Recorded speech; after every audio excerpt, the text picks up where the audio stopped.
안녕하십니까. 2018년 디지털 트렌드 분석과 기업의 추진 사례에 대해서 말씀드리겠습니다. 오늘 캐드 그래픽 CNGTV 디지털 방송은 2018년에 일어났던 다양한 일들을 가지고 이제 트렌드 분석을 근본적으로 한번 해보고, 그리고 그동안의 디지털 변혁이라는 것이 기업을 어떻게 변했는가에 대해서 오늘 좀 흥미롭게 한번 얘기를 해보려고 합니다. 여러분들 요즘에 보면은 많은 얘기가 나오죠. 4차 산업혁명, 디지털 트랜스포메이션, 인더스트리얼 4.0 굉장히 많은 얘기가 나오는데, 도대체 이 세상이 어떻게 변하고 있는 것 같습니까? 저는 그동안의 다양한 어떤 사례나 이런 트렌드를 가지고 제 나름대로는 5가지로 크게 이 세상이 어떻게 변하고 있는 거에 대해서 정리를 해봤습니다. 첫 번째는 우리가 그동안 경험하지 못했던, 우리의 경험이라는 거가 굉장히 짧지만 우리 세대, 자기 세대에서 경험하지 못했던 스피드로 변하고 있다는 거죠. 그 전에는 내가 변하는 속도를 약간 인지하고 준비를 하고 이랬는데, 그런 준비, 우리가 인지하는 속도보다 빨리 변하기 때문에 굉장히 힘들어졌다라는 거죠. 두 번째는 뭐냐면은, 여기 있는 분들 중에는 자기가 배운 걸 가지고 평생에 얘기할 수 있는 거리나, 직업을 가지는데 지장이 없지만, 이제는 그런 지식이나 또한 제품, 그 다음에 서비스, 이런 것들이 굉장히 짧아졌다는 거예요. 우리가 생각하는 것보다.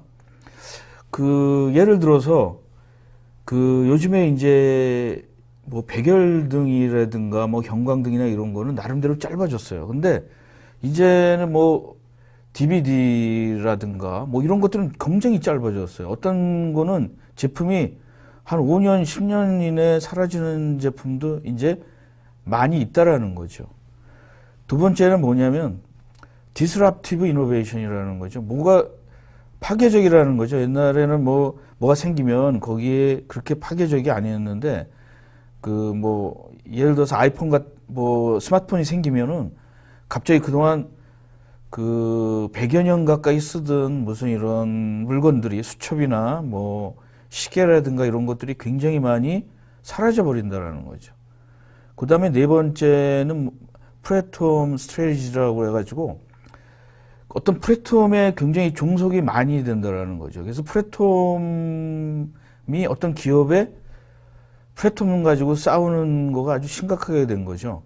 그 대신에 어떤 새로 스타트업 하는 사람은 새로운 플랫폼을 만들면은 갑자기 졸지에 엄청난 부를 가질 수 있다는 거죠. 짧은 예를 들어서 페이스북 같은 거라든가 이런 거, 아마존 이런 것도 사실은 여러분들이 어떤 기업 보면은 기업이 100년도 되고 200년도 된 기업도 있고 적어도 수십 년 동안 했는데 불과 몇 년 안에 굉장히 세계적으로 굉장히 큰 기업이고 슈퍼리치가 돼버리는 경우가 종종 있다라는 거죠. 에어비앤비도 그렇고 우버도 그렇고 새로 태어난 친구들은 그거가 옛날부터 있다고 생각하지만 기성세대들은 이거 생긴 지 얼마 몇 년도 안 됐는데 이렇게 커졌어? 이런 정도로 플랫폼 전략이라는 것들이 굉장히 우리 인류 역사상 처음으로 이렇게 강하게 부각된 적이 없다라는 거죠. 다섯 번째는 컴퓨터가 한 5, 60년 전에 생겼고 인터넷도 수십 년 전에 생겼지만 디지털라이제이션이 굉장히 엄청나게 많이 생긴다라는 거죠. 메시지 편지도 같은 것들이 수백 년, 수천 년 동안 생겼지만 갑자기 소셜 네트워크나 이런 트위터 이런 것들은 생긴 지 얼마 안 됐는데 모든 게 디지털라이제이션이 되는 거죠. 사진, 그림, 뭐 녹음 뭐 이런 거서부터 모든 자료부터 프로세스. 자, 그렇게 돼서 이렇게 그 5가지의 엄청난 변혁이 오면서 우리가 저는 디지털 지식과 디지털 기술 트렌드나 미래 예측 이런 것들이 우리의 새로운 생존력으로 부상했어요. 생존력이 돼버렸어요. 근데 우리는 이렇게 뭐 지금 굉장히 많은 이런 변화가 있는데 그렇다면 미래가 어떻게 될 거예요? 우리는 이제 과거보다 미래가 더 중요한 세상에 살고 있는 겁니다. 옛날 지금 현재 세대들은 특히 그리고 과거의 세대들은 과거의 자료에 의존하는 세상이었었어요. 예를 들어서 이조 시대나 이런 데 보면은 과거의 프로세스나 과거의 예절이나 과거의 역사적 신뢰를 가지고 얘기해야지 그 사람이 굉장히 똑똑한 사람이라고 생각했어요. 왜냐하면 미래가 그렇게 많이 변화하지 않기 때문에 미래를 예측하는 거가 그렇게 생존 능력에 도움이 되지 않았어요. 내 기억력이 좋아가지고 과거에 뭐 예를 들어서 옛날 연속극이나 이런 데 사극에 보면은 다 얘기가 뭐냐면 뭐 옛날 중국의 고사를 얘기한다든가 뭐 선왕의 뭐 어떻게 살해를 한다든가 그리고 법률도 보면은 과거의 어떤 사례들이나 이런 걸 가지고 많이 이용을 했죠. 근데 사실은 과거의 사례가 미래를 결정짓는 수 있다라는 거는 세상이 덜 변해야 돼요. 근데 세상이 아까 저희가 5가지로다가 세상이 굉장히 빨리 변하고 라이프 사이클도 짧아지는데 과거의 이런 사례나 이런 것들이 그렇게 옛날만큼 도움이 될까요? 도움이 되지 못하고 있는 거죠. 그러면 어떻게 돼야 되냐? 언제부턴가 선진국에 있는 사람들은 미래를 예측하고 미래를 준비하고 이러는 거가 굉장히 중요하다는 걸 깨달았습니다. 근데 우리는 사실은 우리 세대들은 패스트 팔로워예요. 왜냐하면 아주 과거가 아니라 선진국의 바로 전의 과거, 현재와 연결된 과거죠. 그거를 너무 오래된 과거를 갖고 와서 우리나라에 하면은 적응이 안 맞지만 10년 전이나 20년 전이나 뭐 몇 년 전에 있는 선진국의 과거를 가지고 카피해서 우리가 뭐 제품이나 이런 것들을 하면은 나름대로 우리가 선진국이나 세계적으로 팔 수가 있는 거예요. 약간 우리보다 늦게 오는 시장도 있는 거고. 그래서 그러다 보니까 우리는 어느새 사례나 현재 지금 입고 있는 사례 뭐 이런 것들이나 선진국이 어떻게 하고 있나, 선진 기업이 뭘 하고 있나, 이런 것들에 대해서 굉장히 관심이 많아졌어요. 너무 그러다 보니까 미래를 내가 내 나름대로 어떤 예측하고 미래를 준비하는 그런 것들을 안 하기 시작한 거죠. 그래서 우리가 이런 얘기 많이 하지 않습니까? 그러면 우리가 도대체 이 세상이 주로 어디로 가고 있냐? 저도 이거 가고 있는 거를 뭐 20년, 30년을 예측할 수는 없고 이 나름대로 여지껏 왔던 거의 방향으로 해서 앞으로 뭐 한 10년이나 뭐 이런 데는 적어도 여기에 맞지 않을까 이렇게 얘기할 수밖에는 없는 거죠. 하다 보니까 결국 옛날의 피지컬 세상과 사이버 세상이 연결하는 것들을 굉장히 사람들이 관심이 갖기 시작한 거죠. 거기에 사람들은 굉장히 스마트해지기를 원하는 거죠. 그 다음에 모든 걸 디지털로 하면은 내가 컴퓨터를 이용하거나 요새 디지털로 다 편하게 내가 컨트롤할 수 있는 거기 때문에 디지털 세상이라는 걸 원하는 거죠. 또 하나는 뭐냐면은 우리가 인류의 어떤 DNA가 있는지 모르지만 어떤 사람은 그냥 혼자서 살기를 원하는 사람이 있는 것 같지만 어떤 사람들은 굉장히 사회적 동물이기 때문에 자기 주위에 아는 사람들이랑 어떤 세계랑 연결돼서 살고 싶어 하는 거죠.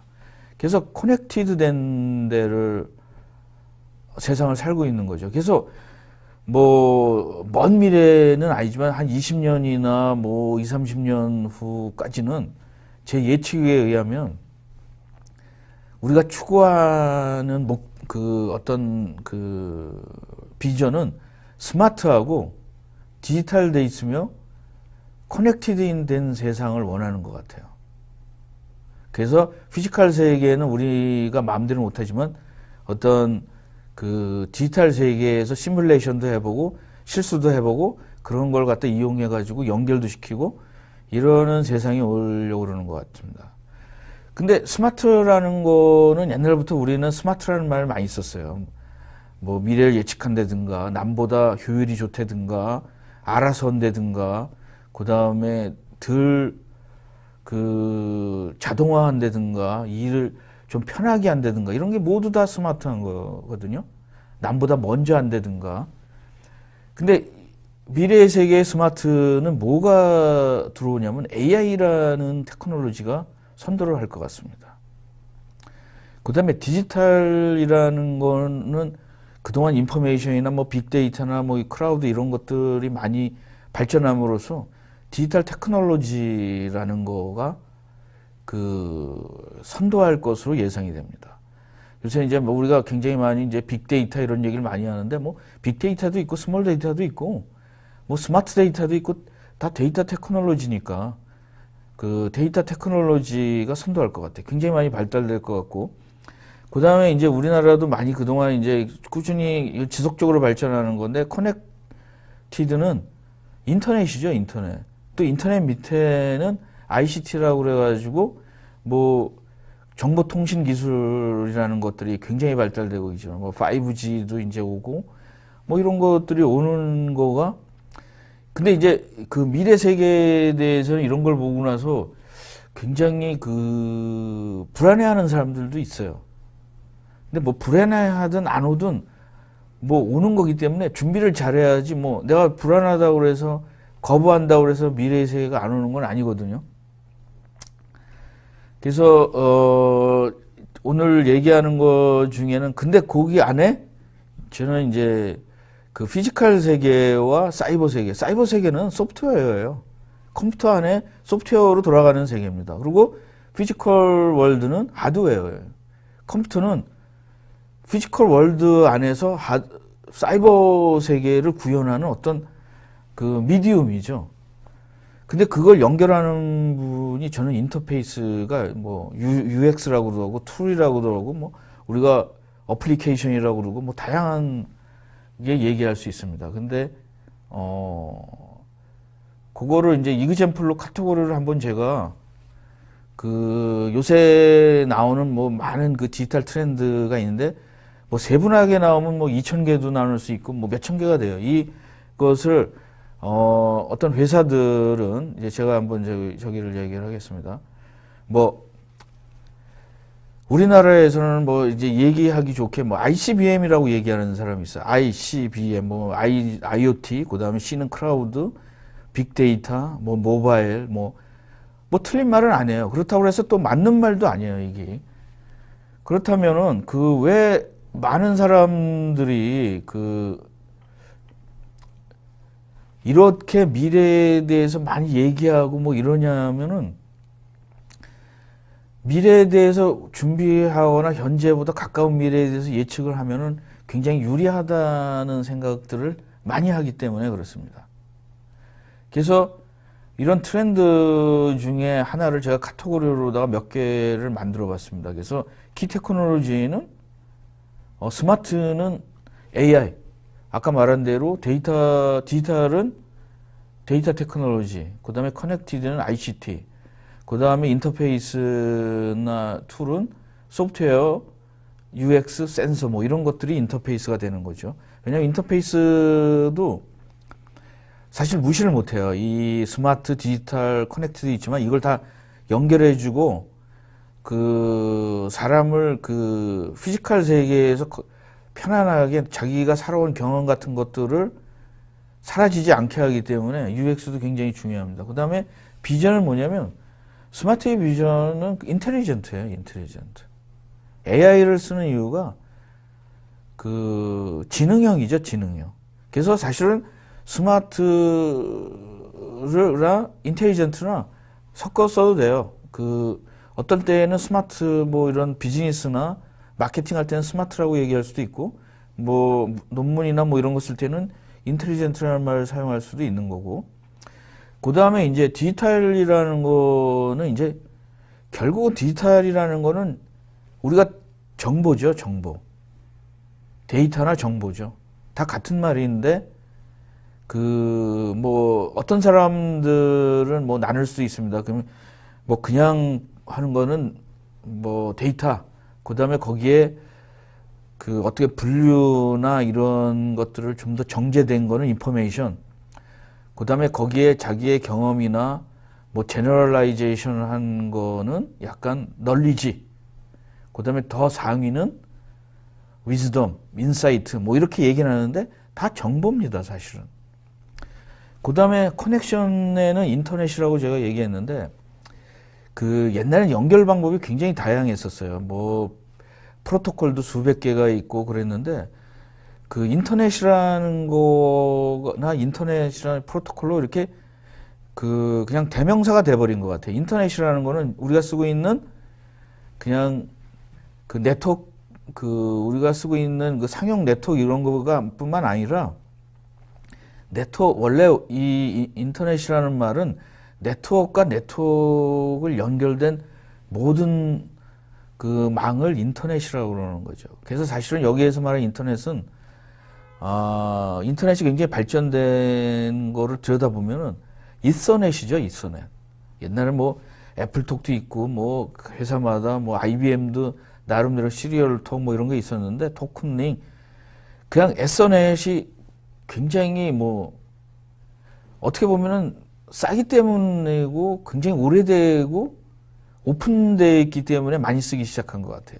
왜냐하면 나머지는 라이센스도 없고 이제는, 그래서 인터넷에 고착이 됐다라는 거죠.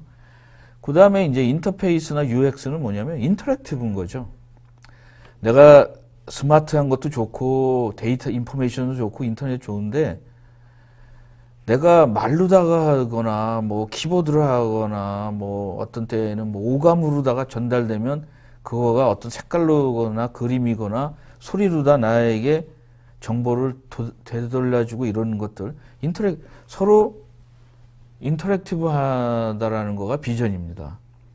그 다음에 이제 임플리멘테이션 하는 걸로다가는 뭐냐면은, 스마트 AI는 뭐 코그니티브 컴퓨팅이라고도 부르고 뭐 AI라고도 부르고 뭐 그 다음에는 머신러닝, 뭐 요새 굉장히 발전돼 가지고 뭐 그 밑에 엄청나게 많은 뭐 딥러닝 굉장히 발전되고 있습니다, 이게.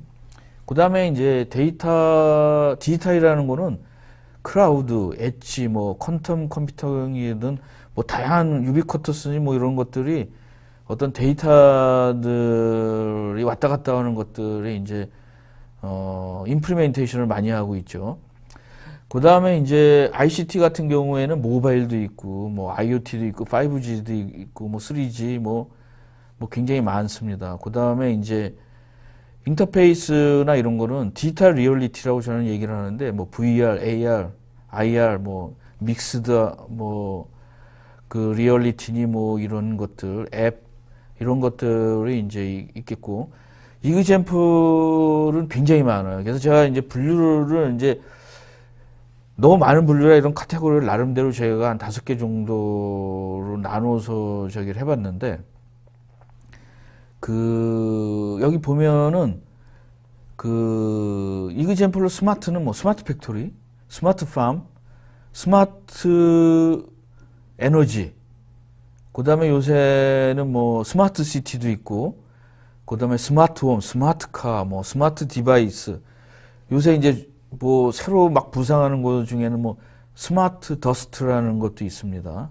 그 다음에 이제 오토노머스 비클이나 자율주행차니 뭐 이런 것들이 말은 바꾸지만 굉장히 다양하게 많은데 조금씩은 좀 그 정의가 틀려요. 근데 그걸 너무 세분하게 하는 거는 전문가나 연구자가 필요하지, 일반적으로 그걸 그렇게 세분화할 수는 없을 것 같아요. 그다음에 디지털 데이터는 디지털 플랫폼, 빅데이터, 뭐 디지털 스레드, 디지털 트윈, 디지털 테페스트리, 뭐 이런 것들이 이그젬플로 있습니다. 그 디지털 엔지니어링, 뭐 디지털이라는 걸 많이 붙이고 있죠.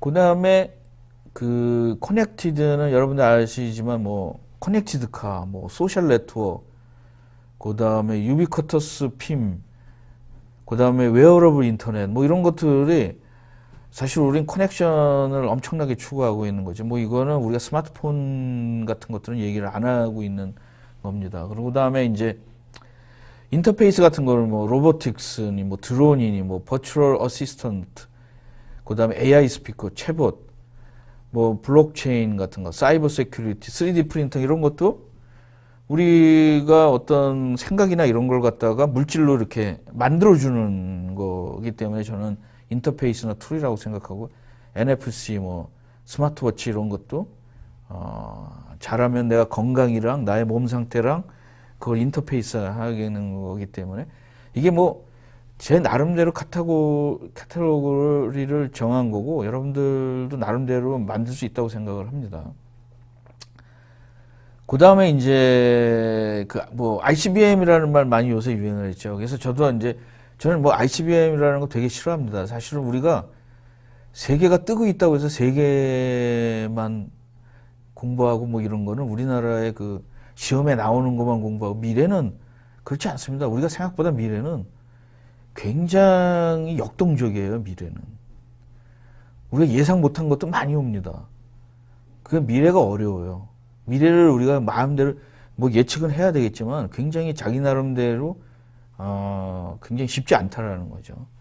그래서 저는 이제 나름대로는 A, B, C, D, E까지 한번 해봤습니다. 뭐냐면 우리나라 먹거리가 당분간은 AI, 그 다음에 블록체인도 가능성이 많아요. 그 다음에 이제 사이버 피지컬 시스템, 사이버 피지컬 시스템에 대해서는 이제 조금 지금은 이제 너무 기술에 앞서가가지고 그 앞선 비전이기 때문에 약간 주춤하지만 엄청나게 선진국이 발전시키고 있습니다. 그 다음에 디지털 리얼리티, 뭐 VR, AR 이런 것들이 3D 모델링, 저는 그냥 하나의 그 저희가 아니라 디지털 컴퓨터가 만들어낸 모든 영상이나 그 이런 뭐 우리가 시각적인 효과나 이런 것들을 저는 디지털 리얼리티라고 묶어봤는데 그 굉장히 중요하다고 생각하거든요. 그 다음에 일렉트릭 비클이라고 그랬는데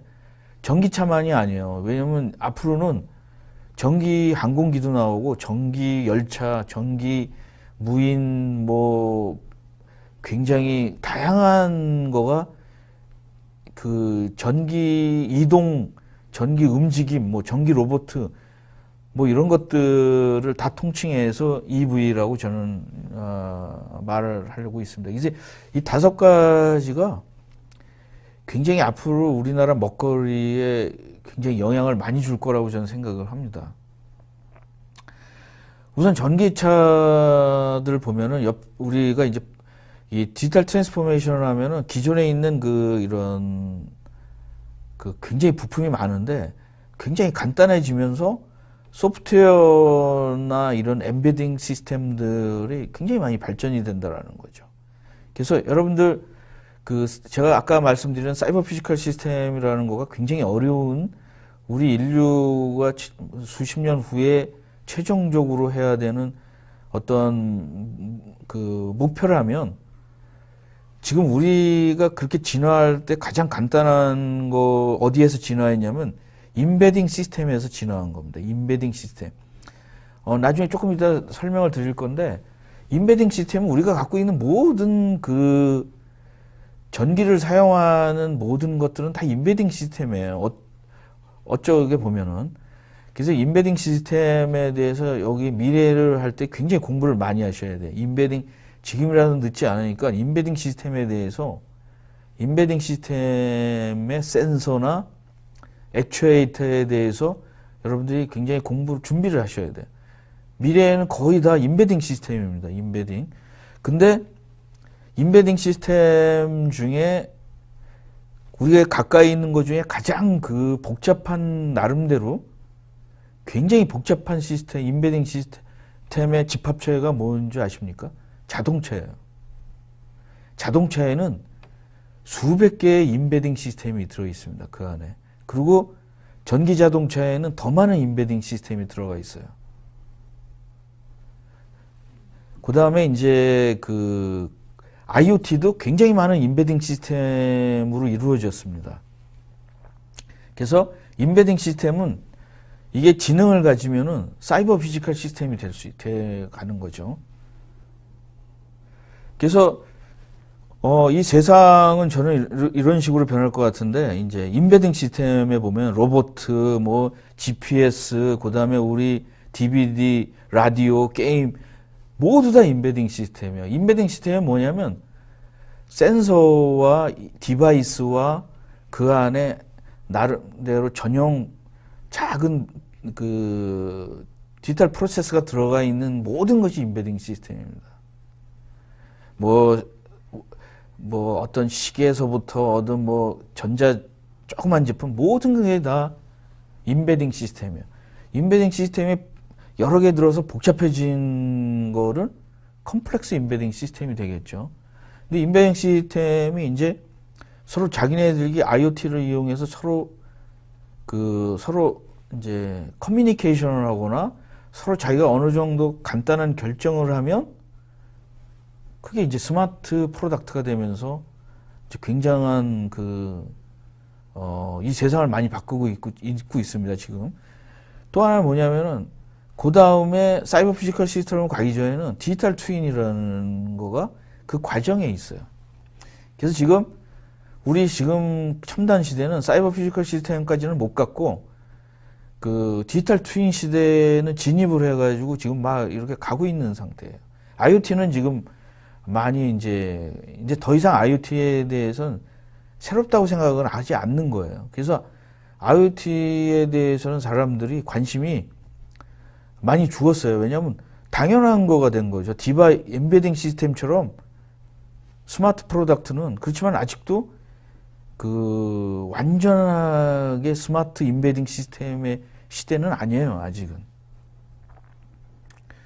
그 다음에 이제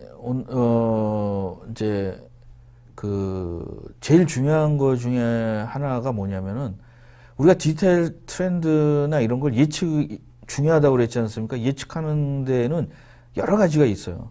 근데 우리가 흔하게 많이 얘기하고 있는 거가 사이버 서클이라는 거 있는데, 이 사이버 서클은 그 사이버라는 거가 거품이라는 뜻이거든요. 그래서 갑자기 이제 발전은 의외로 그 과학의 발전은 그렇게 우리가 생각하는 것보다 그렇게 빠르지 않아요. 왜냐하면 차곡차곡 서서히 발전하는데, 그 어떤 미디어나 스타트업이나 이렇게 얼리 어댑터는 그걸 굉장히 처음에 많이 그 뻥튀기를 하는 거죠. 그걸 하이퍼라고 그러는데, 그래서 그 굉장히 요새 이제 뭐 예를 들어서 블록체인 같은 거는 약간 일종의 거품인 거죠. 제가 블록체인이 안 발달된다고 얘기를 하지 않지만 지금 어떤 기준점보다 거품이 있다라는 거죠. 옛날에 닷컴도 그렇고 이 거품이 걷어져야지 실질적으로 진짜 발전되는 거죠. 그래서 이 트렌드라는 거가 알고는 있어야 되지만 이걸 100% 개런티 하지는 못하는 거죠. 그래서 저도 처음에는 굉장히 일반적으로 트렌드 얼리 어댑터나 뭐 글 쓰는 사람들이나 스타트업을 하는 사람, 뭐 비즈니스 하는 사람들 중에 앞단에 있는 사람은 약간 트렌드 가지고 먹고 사는 사람들이 있어요. 책을 내거나. 왜냐면 그 독자들이 새로운 거를 내놔야지 책도 팔리고 뭐 굉장히 사람들 관심을 모아야 되니까. 그렇지만 트렌드가 미래로 꼭 연결되는 건 아니라는 거죠. 그걸 여러분들이 생각을 해 주셔야 되는 거죠. 그래서 트렌드는 그냥 리퍼런스예요. 지금 어디 있고 이게 약간 거품이구나. 약간 이게가 계속 발전될 수 있구나. 사라질 수 있구나. 이런 거는 여러분의 몫이라는 거죠. 그걸 가지고 만약 뭐 일기예보처럼 뭐 100% 뭐가 된다라는 것처럼 얘기하는 사람들이 많다라는 거죠. 그래서 여기 보면은 이제 2018년 그 가트너가 이거를 해서 재미를 많이 보고 있는데 사실 이것도 약간 허상이 많다라는 거죠. 그래서 약간 정점에 있는 게 디지털 튜닝이 이제 정점으로 막 가고 있습니다. 그래서 그다음에 지금 정점에 있는 게 딥 러닝이죠. 근데 이게 발전한다는 게 아니라 지금 그 뭐 안 좋게 얘기하면 사기꾼들이 많다라는 거죠. 블록체인처럼 여러분들 지금 벌써 다 잊어버리셨죠? 블록체인 그 뭐 독도인가 울릉도 그 무슨 보물섬 그거 그런 가짜들도 많다라는 거죠. 근데 그걸 굉장히 희생자가 꼭 많이 생겨요. 그런 걸 하면 주위에서 보면은 거기 투자하는 사람이 저런 걸 왜 투자하지 할 정도로 근데 이런 거가 없을 필요는 없는 거죠. 왜냐하면 처음에 뭐 4D 프린터라든가 뭐 이런 휴먼 아규먼트라든가 엣지드 AI 이런 것들은 사실은 가능성이 있는 거죠. 지금 이제 상승세를 타고 있는 거죠. 뭐 이게 될 수도 있고 안 될 수도 있는 거죠. 그건 뭐 누구도 왜냐면 그 기술이나 시장이나 뭐 이런 것들이 아직 판단을 하지 않은 상태에서 이렇게 올라가고 있는 거니까. 5G가 여기 있네요. 근데 이게 너무 늦었네요. 5G는 이제 내년에 상용화가 되는데 여기서 말한 5G 같은 경우에는 이제 조금 더 그 투자를 조심해서 하라. 뭐 이런 거겠죠. 5G 가지고 뭐 다른 거 이런 거 막 얘기하면은 이제 뭐 이건 좀 컨저버티브했는데 뭐 IoT 플랫폼도 지금 지금 이제 이렇게 떨어지는 거는 뭐냐면 망하는 회사도 많다라는 거예요. 여기는 아직 망하거나 뭐 투자 받은 거나 많은데 이렇게 떨어지는 거는 이제 관심이 쭉 떨어질 때는 이제 몇몇만 살아남고 몇몇은 이제 사라져 버리는 거죠.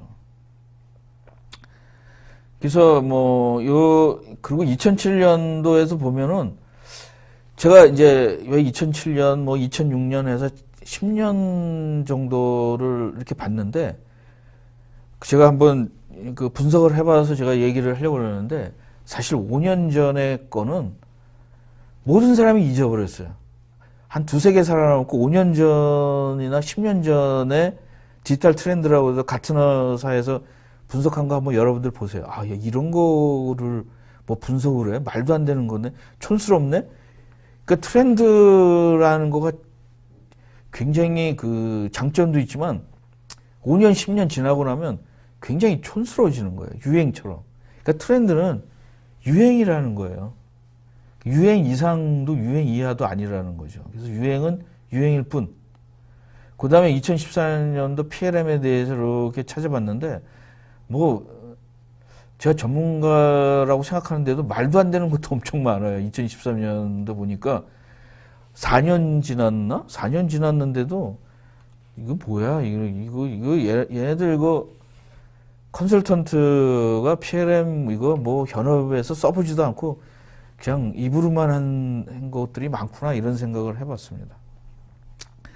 그 다음에 저는 이제 그래서 오늘 이제 세 가지 중에 두 가지를 얘기했어요. 디지털 트렌드. 그 다음에 여러분들 이제 내년에 뭘가 뜰까 이런 것들이 표를 많이 나오잖아요. 근데 이것도 한번 가서 지난 10년 걸 한번 보세요.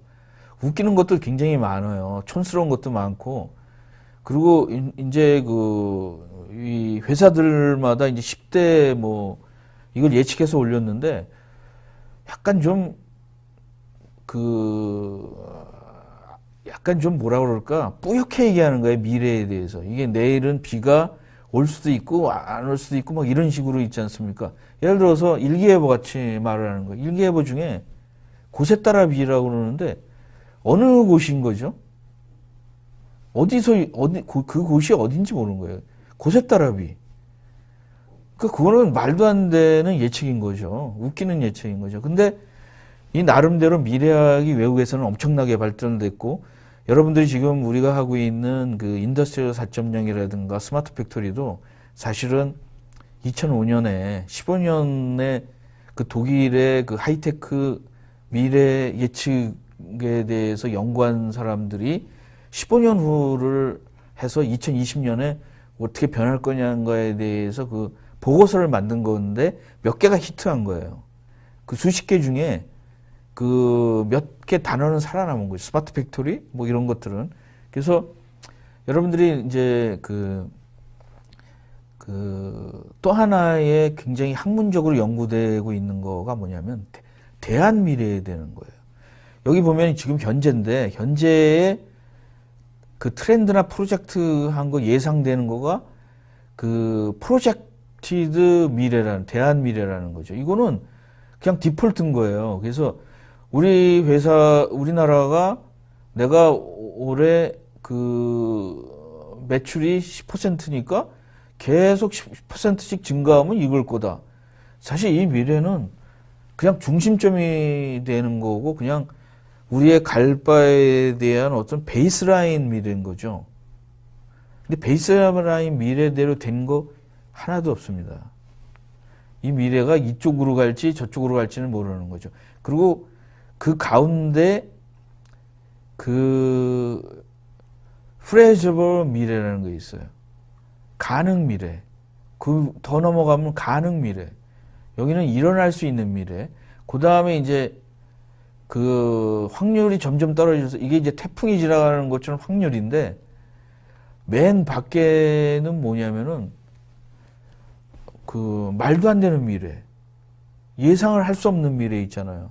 그런 미래들이 있다라는 거죠. 그래서 요게 이제 보통 사람들이 여기까지 가는 것은 15년, 그 다음에 이제 근 2, 3년은 굉장히 근래 미래, 그리고 이제 중간 미래, 그 15년 이상에 대해서는 사실은 굉장히 미래가 힘들어지는 거죠.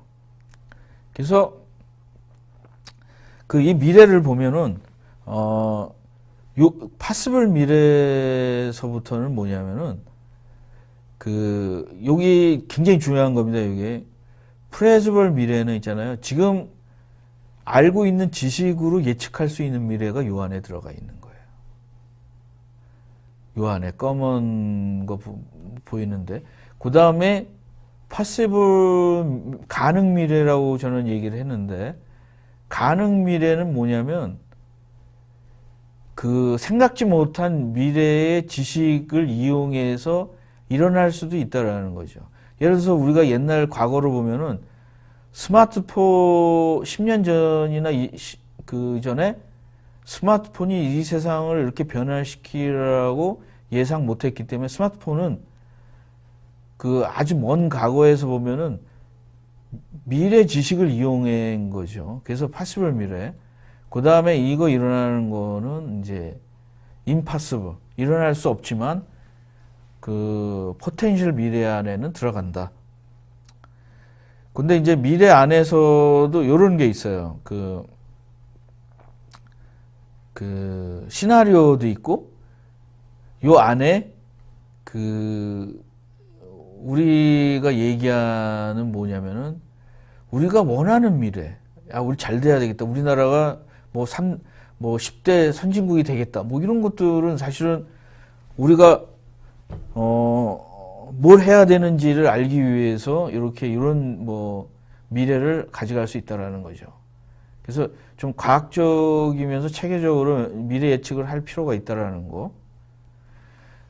자, 그 다음에 이제 그 가까운 미래에 대해서 오늘 얘기를 하고 그 짧은 시간에는 사례에 대해서 몇 가지 얘기를 사례를 굉장히 많이 가지고 나왔는데 사례라는 것들에 대해서 이제 하기 전에 저는 이 전체적인 그 그림을 하나 그려봤습니다. 왜냐하면 프로덕트 라이프 사이클이란 디지털 트랜스포메이션인데 그 디지털 트랜스포메이션을 갈 때 이제 엔지니어링과 매뉴팩처링과 서비스 부분이 있고 엔지니어링 부분은 시스템 엔지니어링 부분이고, 그 다음에 매뉴팩처링은 인더스트리얼 4.0와 스마트 팩토리, 그 다음에 AS는 IoT와 디지털 서비스. 여기 보면은 이제 PLM 부분과 MES 부분, ERP 부분인데, 요거는 이제 관계없는 분들은 안 하셔도 되고, 그 다음에 이제 이걸 뒷받침하고 있는 그 기술이 우리가 얘기했던 AI, 데이터 테크놀로지, ICT, 그 유저 익스피리언스, 인터페이스 뭐 이런 것들입니다.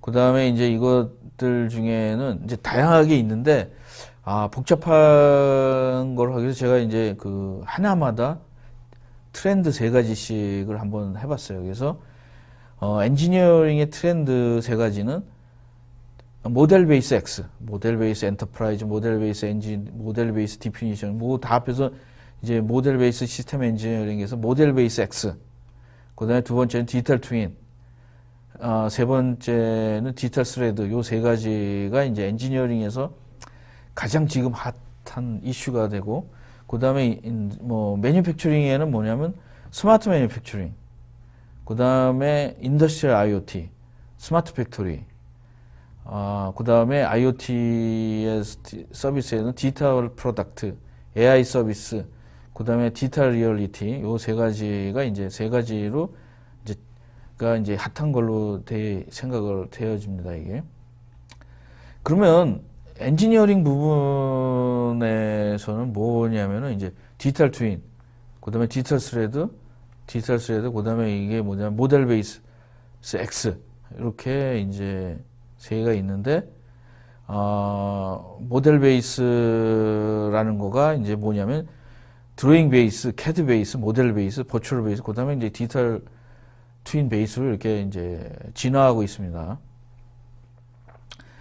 그 엔지니어링 보면은 V라는 거 많이 보셨죠? 그래서 이제 요게 이제 모델 베이스 디지털 엔지니어링에 보면은 요구사항이 오면은 피지컬 부분에서는 디자인해가지고 만들어서 이제 프로덕트가 나오는데, 요 부분 중에 이제 버추얼 부분은 모델링을 해서 디지털 트윈을 만들고, 디지털 트윈 가지고 시뮬레이션을 해서 이제 앞으로는 이제 어떤 회사 같은 데는 디지털 트윈을 따로 파는 회사도 있고, 뭐 세트로 하는 회사도 있고, 그 디지털 트윈이 피지컬 시스템처럼 한 제품으로 이제 자리 잡고 있는 거죠. 그거를 이제 연결해 주는 거는 이제 디지털 스레드라고 이제 얘기할 수 있죠.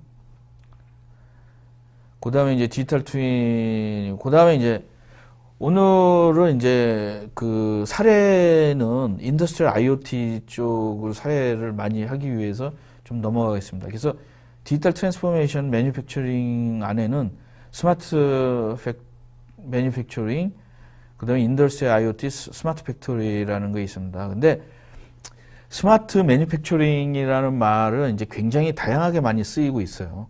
그 스마트 매뉴팩처링이라는 말은 이제 어드밴스 매뉴팩처링이라는 말도 쓰고, 그 다음에 이제 미국 같은 데는 디스크리트 매뉴팩처링이라고 말하는데 다 디지털 매뉴팩처링이라고 얘기하고, 그러니까 디지털 트랜스포메이션을 많이 이용한 매뉴팩처링이라고 보시면 됩니다.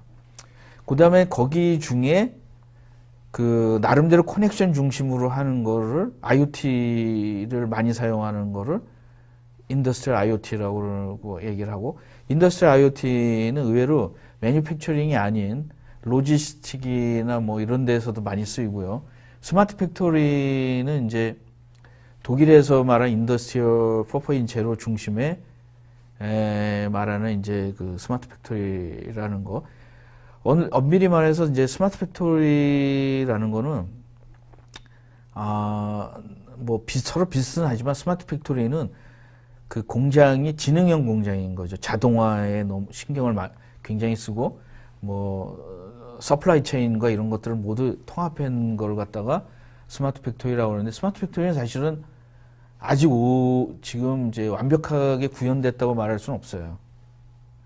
비전만 가지고 있지. 그래서 오늘은 이제 나머지 시간을 가지고 이제 뭐 사례를 시간이 좀 줄어드는데, 인더스트리 IoT와 스마트 매뉴팩처링, 디지털 스마트 팩토리 이 세 가지가 이제 굉장히 키워드인데 이게 결국은 Enabling Industrial 4.0 with Integrated Automation and Cloud Innovation 뭐 이렇게 얘기하는 사람들도 있어요. 근데 이것이 뭐 지금 굉장히 발전되고 있기 때문에 사실 인더스트리얼 IoT는 굉장히 나름대로 명확해요. IoT를 그 산업에서 사용하면은 다 인더스트리얼 IoT니까요.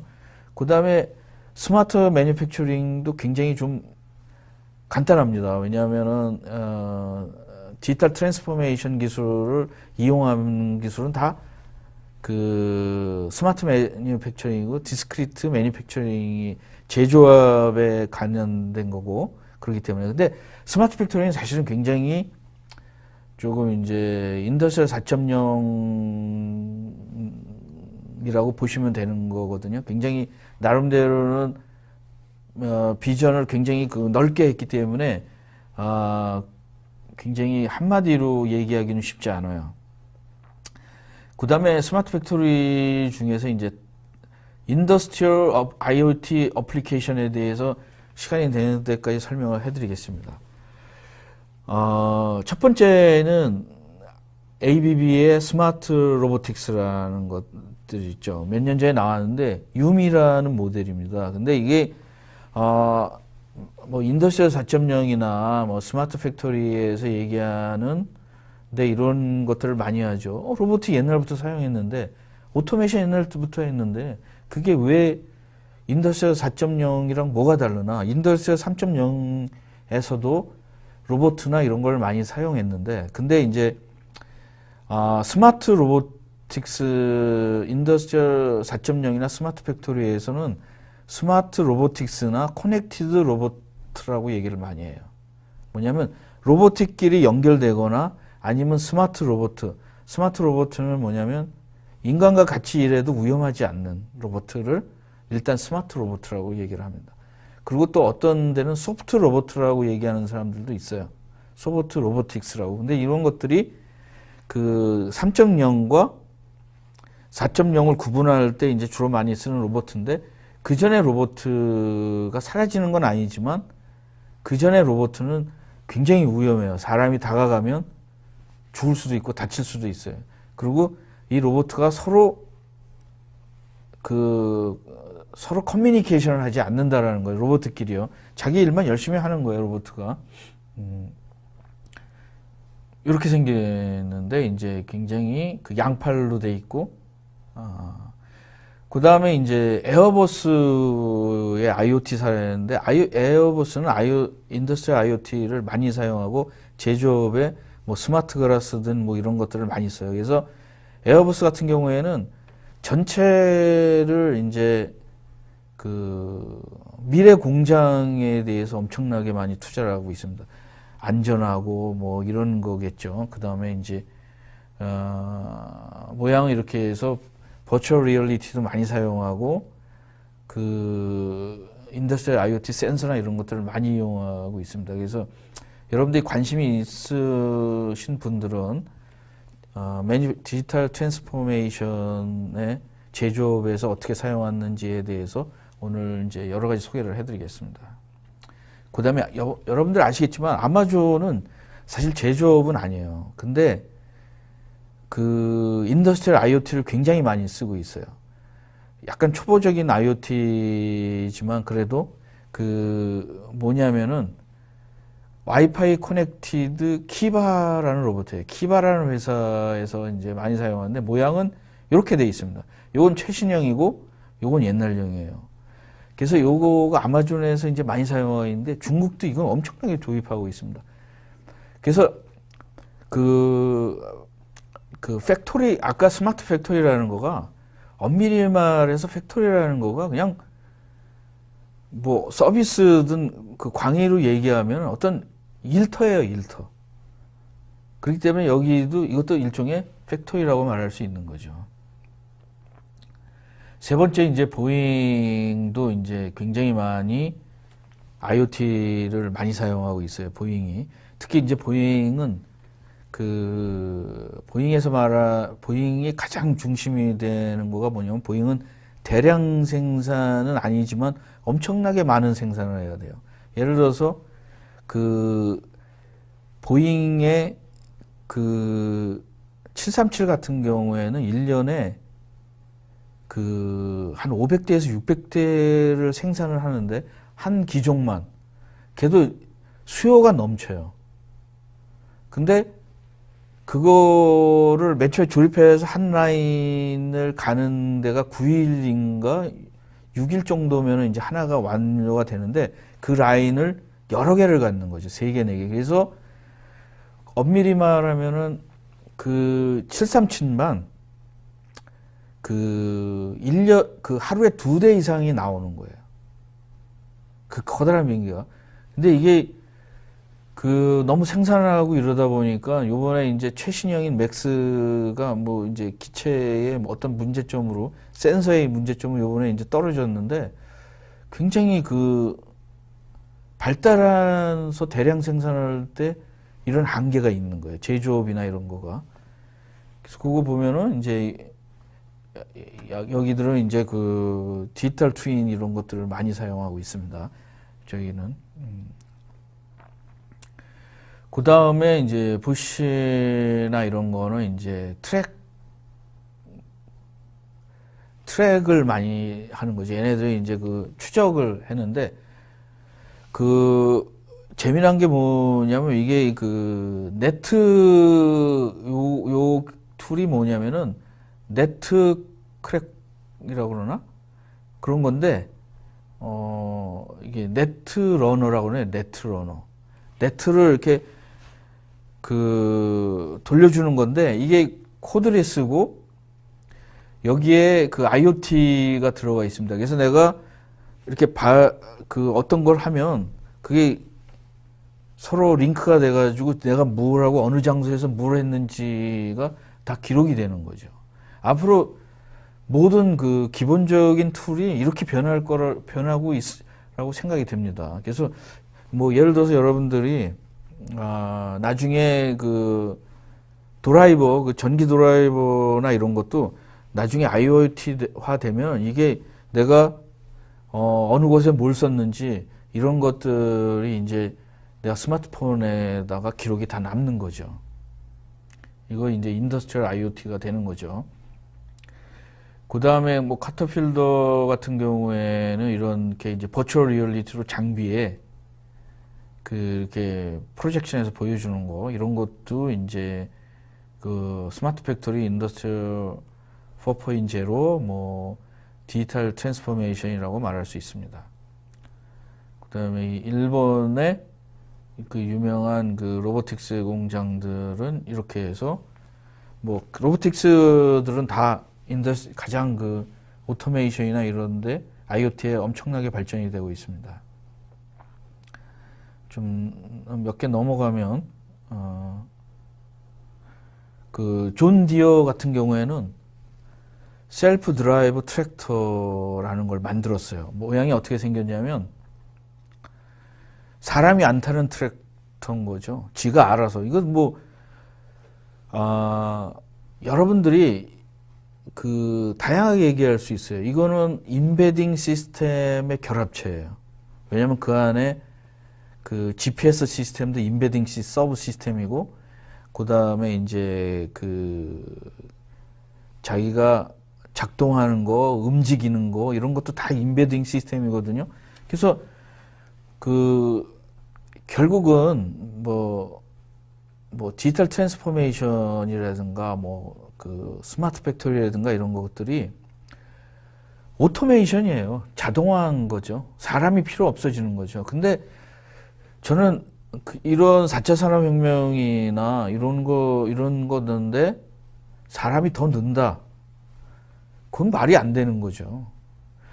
제 생각은 사람이 이렇게 급격하게 없어지는데 어떤 미래의 대안을 찾아서 그걸 극복해야지, 그냥 이걸 도입하면은 뭐 일거리도 많아지고 사람이 많아진다, 이거는 굉장히 무모한 무책임한 말인 거죠.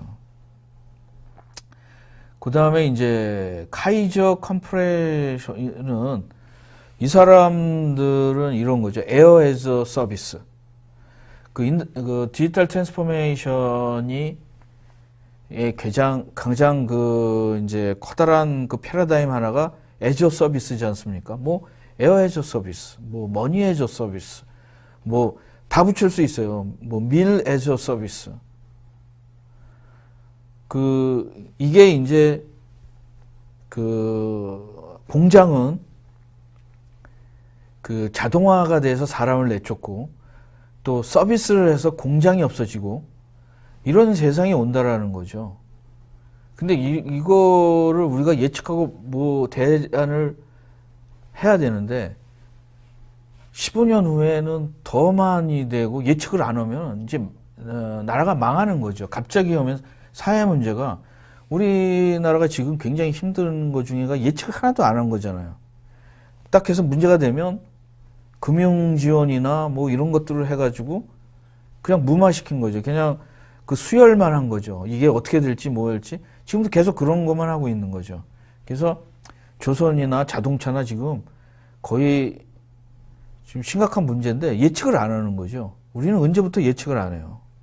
그냥 트렌드는 그 일정하게 누가 의도된 대로 얘기한 거죠. 컨설팅하는 회사들은 프로젝티드 미래인 거예요. 왜냐하면 그 사람이 원하거나 대충 이 세상이 뭐 내일 있으니까 올해도 이러겠다. 내일 비 오니까 오늘도 비 온다. 이런 식으로가 베이스라인 대안인 거죠. 그거는 가지고는 충분하지 않은 거죠. 왜냐하면 그 시나리오도 만들어야 되고 그 다음에 이제 그 미래 예측 분 중에 시나리오도 있지만 그 와일드 저기 시나리오도 있는 거예요. 그 다음에 어떤 생각지 못하는 이런 시나리오도 가져가야 된다라는 거죠. 그래서 이런 저기라고. 그 다음에 이게 이제 여러분들 아시겠지만 굉장히 세계에서 제일 뭐 거대한 이제 중장비인데 이들이 무인 장비를 만들었어요. 이 사람은 이제 밖에서 일하는 거죠. 나중엔 무선으로 일하겠죠, 이제. 지네들이 로봇처럼. 그리고 이렇게 움직이고 자기가 배달해주고 뭐 여기 이 운수업체 같은 운수업체들은 이제 무인 배도 만들고 있습니다, 이게. 사람이 안 타는 배. 근데 우리는 이제 뭐 여기에 대해서 어떤 대응이 거의 안 하고 있는 상태입니다, 우리. 여기도 재밌는 게 뭐냐면, 요 회사는 요런 녹색에 있는 것만 만들고 있는 거예요. 요게 이제 공장이 옛날에는 이제 컨베이 벨트나 뭐 이렇게 고정형이었는데 얘네들은 모든 작업장이나 로봇에다가 이렇게 이동형을 만든 거죠. 로봇도 와서. 그래서 사람은 여기서 말하면 사람은 움직이지 않고 나머지 시설이 나한테 움직이는 거 이런 것들을 얘네들은 이제 연구를 하고 있는 거죠. 이 회사들은. 그 다음에 이제 노스스타 블루스코프라는 스틸 회사들도 이제 웨어블 테크놀로지 이용해서 안전. 우리나라도 지금 되게 문제가 지금 뭐 굉장히 안전사고가 많이 일어나지 않습니까? 이 사람들은 스마트워치나 웨어블로 이용해서 그 장소나 이런 데 위험이나 이런 걸 미리 인지를 하게 해주는 거죠. 왜냐하면 사람들이 자기가 장소를 움직이고 뭐 소음이나 이런 걸 이용해서 굉장히 위험에 노출되는 수가 많거든요. 요새 우리나라가 수많은 안전사고 일어날 때 이런 것들이 도입됐으면 좀 좋겠다라는 생각을 해보고 있습니다. 그래서 여러 가지들이 많은데 이제 여기 중에 뭐 G 에비에이션이라든가 그다음에 지멘스 같은 경우에는 자기네들이 물건 시설도 팔지만 자기네들이 많이 사용을 하죠. 그래서 지멘스의 인더스트리얼 IoT는 굉장히 선두주자 중에 하나입니다. 그리고 그 중에 하나는 이제 이런 IoT와 연결해서 마인드스페어라는 클라우드 서비스까지 지멘스는 이제 하고 있는, 여러분들이 뭐 이거는 많이 아실 거예요. 나중에 더욱 더 설명을 해드리겠습니다. 에어보스 같은 경우에도 이제 이렇게 사용을 하고, 뭐 제가 찾아보니까 굉장히 생각보다 많더라고요. 엄청나게 많이 하고 있더라고요. 그래서 저는 앞으로 이제 이거를 요번에 한 50개 정도 찾아봤는데 한 2,000개 정도 한번 찾아서 그 분야별로나 사업별로다가 이게 굉장히 중요한 우리가 요즘에 이제 스마트 팩토리, 한국형 스마트 팩토리인데 우리나라는 뭐 이런 거에 관심이 없는 것 같아요. 정책으로 딱 해서 큰 회사들이 뭐 한다, 요새 이제 학자들이 뭐 한다 그러면은 그걸 가지고 그냥 자기네 나름대로 열심히 하는 거예요. 어떻게 돌아가는지, 어떤 트렌드인지 이런 거에 대해서 뭐 평가나 뭐 이런 거가 없어요. 왜냐하면 지금 굉장히 빠르기 때문에 그 평가하고 이걸 자동으로 하거나 이런 걸 인지하지 않으면은 굉장히 구세대의 지식이 돼버린다라는 거죠. 그다음에 보잉도 이제 많이 하고 있고, 이제 그래서 또 하나 이제 서비스인데, 이제 이거를 지금 제가 한 요 정도 중간에 한 것 같아요. 그래서 앞으로 더 이제 뭐 시간이 많으면은 개발에 대한 어떤 뭐 트렌드도 중요하지만 다른 기업들이 지금 어떻게 변화하고 있고 목적이 뭐고 그런 것들에 대해서 빨리 우리가랑 비교하거나 결정하는 것도 굉장히 중요하지 않을까 이런 생각을 하고 있습니다. 그래서 오늘 2018년 디지털 변혁 트렌드 분석과 기업의 디지털 변혁 추진 사례에 대해서 말씀을 드렸는데, 그래서 저의 결론이 뭐냐면 여기 이제 사진이 뭐냐면 우산이에요. 디지털로다가 된 우산입니다. 수많은 안 좋은 날씨나 뭐 이런 디지털 쓰나미나 뭐 이런 것들이 오는데 우리를 보호주기 위해서는 이 우산이 필요해요. 디지털 우산이 필요한데 그 우산은 저는 이제 결론적으로 이 세 가지의 여러분들의 패러다임을 가지셔야 될 것 같아요. 뭐냐면 스마트해져야 돼요. 스마트라는 게 AI도 이용하고 내 결정이나 뭐 미래 예측이라든가 이런 것들에 대해서 내가 굉장히 계속 스마트해져야 됩니다. 결정은 빨리 해야 되고 어떤 비스마트. 그 다음에 뭐냐면 디지털 할 것인가 아닌가 죽을 것인가. 디지털 트랜스포메이션을 받아들일 거인가 아니면은 그냥 굉장히 심각한 거. 그 다음에 이제 항상 인터페이스라는 것들은 중요하다. 인터페이스. 내가 다른 거에 인터페이스. 그 다음에 be connected. 연결돼 있어야 된다. 항상. 연결되지 않으면 금세 뒤떨어진다. 그래서 이 네 가지의 패러다임을 결론으로 하고 오늘 방송을 마치도록 하겠습니다. 오늘 제가 질문들이 있는지는 모르겠는데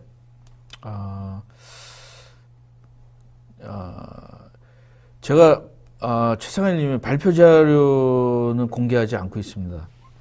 그 다음에 질문 참고할 만한 서적이 별로 없습니다. 그래서 제가 책을 하나 좀 쓰고 있는 중인데 쉽지가 않군요. 그 다음에 파시블 영역에 대한 미래 기업 설정 시 잠재력이 우선시 아니면은 실제 실현 가능이 더 중요할 거예요. 미래에 대한 방향성 분석 시 트렌드 분석이 우선순위가 궁금합니다. 그러니까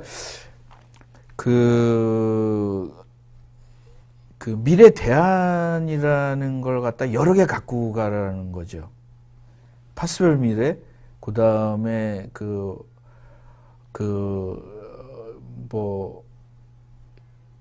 트렌드 미래, 그다음에 프로젝트 미래, 그리고 그거에 대해서 한계성이나 장점과 약점이 있을 거 아니에요. 그 약점과 장점에 대해서 그 예측한 미래를 얘기를 하되 장점과 약점에 대해서 얘기를 할 수 있다라는 거지 않습니까? 이게 미래다. 예를 들어서 그 예측이라는 거가 더 구체적이면 될 거 아니에요. 예를 들어서 그 곳에 따라 비가 아니라 당신이 산간지방이나 어디나 남부지방에 가면은 비가 더 올 거기 때문에 조심해라. 이렇게 미래를 예보를 해줄 수 있는 거라는 거죠. 그래서 제가 좀 이제 첨언을 하는데 아까 미래 예측이라고 하는데 사실 미래 원래 용어는 미래 예보예요. forecasting입니다. 일기예보처럼 예측이라는 거는 이제 그 예보와 예측이 다른데 예측은 뭐냐면은 그 어떤 메저 양으로다가 하는 거예요. 그래서 예측은 그동안 많이 썼습니다. 예를 들어서 공장 같은 데서 생산량 이런 것들의 ERP 같은 데 보면 그 예측을 많이 해요.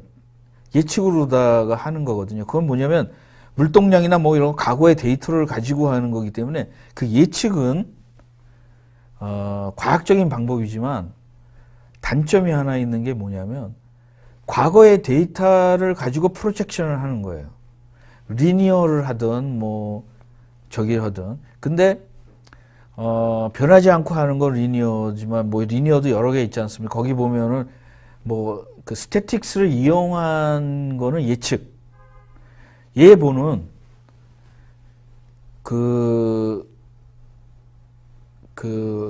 과거의 빅데이터도 아니지만 시나리오나 그 전문가들이 자기 감이나 뭐 예를 들어서 과학적이지 않은 방법도 포함된 거가 그 인문적인 방법도 포함된 게 포캐스팅이에요. 과학적인 방법만 사용하는 거는 예측입니다. 그래서 여러분들 허성현 님이 했는데 그 우산이 필요합니다. 여러분들 디지털 우산이 필요한데 그게 오늘 말씀드린 그 우산이 여러분들이 가져야 된다는 거죠. 그 다음에 이제 남기훈 님이 중소기업청에서 디지털 변혁에 참여하기 쉽지 않은 상황입니다. 현실적으로는 어떤 준비가 해야 될까요?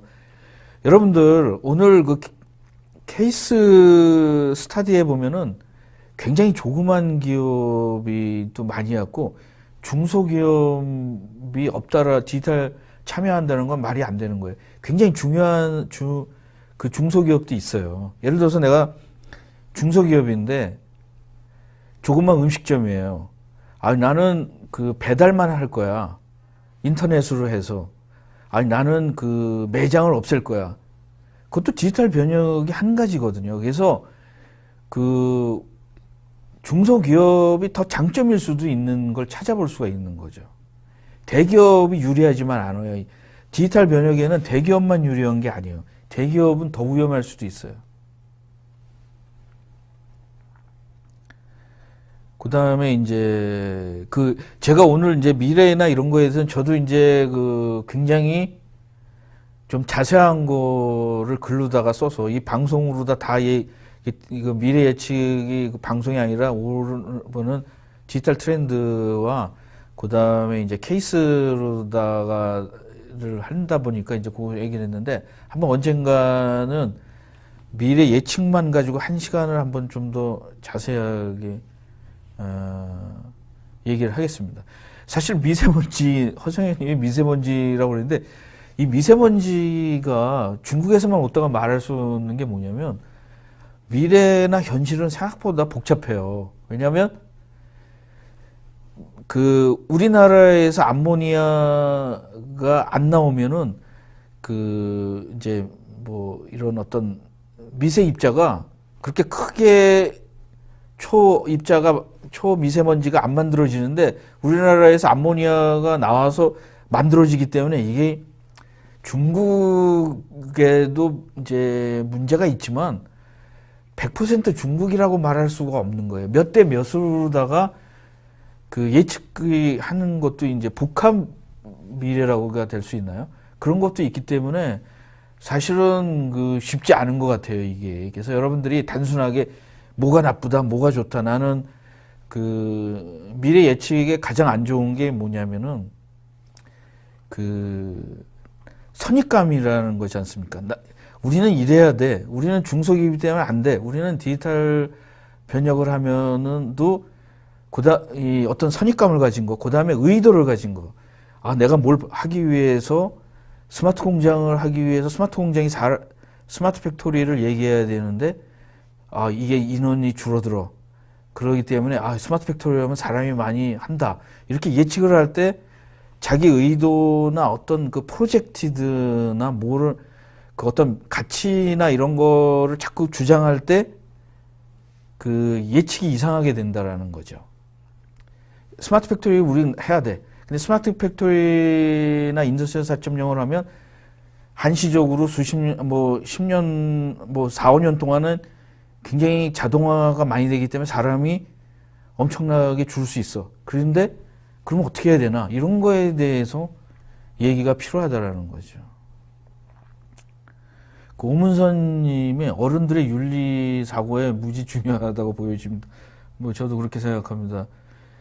허성현님, 대기업이 돈 내는 거면 크든 작든 따지나요? 라고 얘기했는데, 맞아요. 왜냐하면 지금 사실은 제가 걱정하는 거가 스마트 팩토리가 대기업들이 자동화나 더 돈을 많이 벌기 위해서 시작한 거라면 굉장히 반쪽짜리 잘못된 스마트 팩토리가 될 가능성도 인더스트리 4.0이 될 가능성이 있다라는 거죠. 그런 것들을 이제 사회나 많은 다수들이 문제화돼야 된다라는 거죠. 지금 이제 현대자동차가 이렇게 된 것 중에 하나는 굉장히 차가 안 팔리고 막 이래고 생산성이 떨어져도 우리나라가 아이러니하게 자동차에서 자동화 로봇은 가장 많이 있습니다. 그래서 그거는 이제 다음 시간에 굉장히 얘기를 하고 오늘 여기까지 방송을 하겠습니다. 오늘 시청해 주셔서 감사드리고요. 다음에 더 좋은 내용을 가지고 방송을 하겠습니다. 네.